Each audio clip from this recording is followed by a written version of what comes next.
Interesants fakts, tieši pirms 15 gadiem Satoshi Nakamoto pazuda no internetu vides, ieliekot pēdējo ziņu Bitcoin fórumā.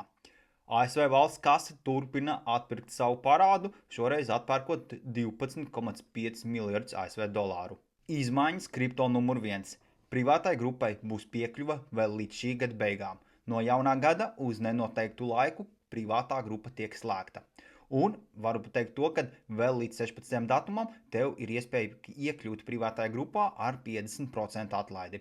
Vairāk informācijas spiežot profila aprakstā uz linka. Atcerieties tādu tokenu Luna, kas sabruka 22. gadā, un šim te līdzdibinātājam ir piespriests 15 gadu cietumsods par 40 miljardu ASV dolāru izkrāpšanu.